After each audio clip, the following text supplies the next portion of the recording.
Looking back on my childhood, I honestly wasn't much of a big reader, but there are a few books that stand out to me. Those being the Goosebumps series, Captain Underpants, the Spiderwick Chronicles, and Scary Stories to Tell in the Dark. Oh yeah, these books were for the hardcore, edgy kids growing up. I mean, just take a look at these illustrations. What? Oh no! They're usually what everyone seems to talk about when it comes to this trilogy, but let's actually take a look and try and pick out 5 of the scariest stories. Now keep in mind, these are just my opinion, and I'd love to hear yours down in the comment section.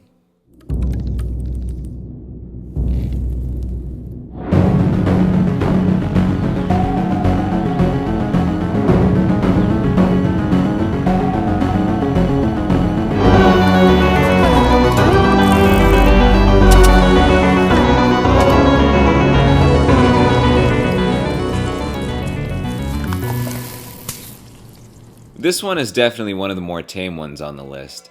Something Was Wrong tells the story of John Sullivan, a guy who is out one day and finds that everyone around him is terrified of him. Confused by this, he returns home to find out that his wife is missing and is out currently attending her husband's funeral. Yup, John's dead. For a 12-year-old kid, the concept of death and what happens after death is pretty, perplexing. I mean, imagine being in that situation. Like, where do you go? Do you just wander the earth for the rest of existence? Does John make it to heaven? So 3 old sick men all share a room together. After one of the men dies, one named George is lucky enough to get the bed closest to the window.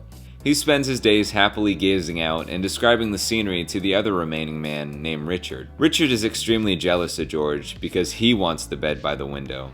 So what does he do? He plots to kill George. He eventually ends up knocking over George's medication so that he can't reach it, and eventually he dies because of it. Oh yeah, now Richard gets the bed by the window, only to find out that upon laying down, the view is obscured by a brick wall, and everything George described was from his imagination. So Richard killed George for practically no reason at all.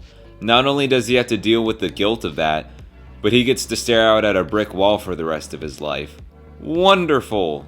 Ages 8 and up. So a preacher goes to a house to lay to rest a haunt. So he's in this dark house by himself, and as he sits there with his Bible in hand, he begins to read from it. As this plays out, he eventually hears something coming from the cellar. Footsteps. As they get closer, the preacher realizes that a young woman is now in the room with him. She looks like this. Cute. So the girl needs to be put to rest, and it's the preacher's job to do this. He accepts, and then she cries and sinks through the floor. Cool. Okay, how did this even get accepted to be put into a children's book? Harold. Harold is the story of 2 douchebag farmers who hate this guy, so they construct a scarecrow in the form of the said guy, and pretty much just treat it terribly. They cuss it out, rub food all over its face. Well, eventually it has enough, and it literally gets up and leaves the house. From there on, Harold trots around on the roof all day and all night, and that imagery is just horrifying. Of course, the farmers are pretty spooked by this, so they get the hell out of there. But on their way out, they forget the milking stools, so one of them goes back to get them. Big mistake. Let me read to you the end of the story, so you can kind of get a good picture of what we're dealing with here. When Alfred came to a rise in the path, he looked back for Thomas. He did not see him anywhere, but he did see Harold. The doll was on the roof of the hut again. As Alfred watched, Harold kneeled down and stretched out a bloody skin to dry in the sun. What? What exactly happened there? Did he skin the guy? What is wrong with children's literature? The Dream.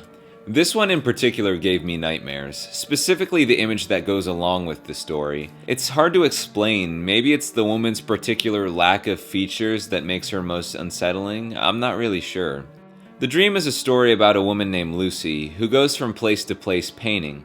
One night she has a dream about a very strange place and a creepy room, and in that creepy room is a woman with black eyes and black hair who tells her not to go to her painting gig tomorrow, because bad things will happen. In response, Lucy cancels her gig the next day and schedules a different one. Upon arrival, she enters an eerily familiar place and meets an eerily familiar woman with black eyes and black hair. The story is pretty simple in its structure. I mean, there isn't anything really overly horrifying, Just a chain of small terrors that leaves you questioning one's fate and destiny. I mean, we can't really escape what is destined to happen to us, right? Where exactly are we going in this universe or in this life? Ages 8 and up.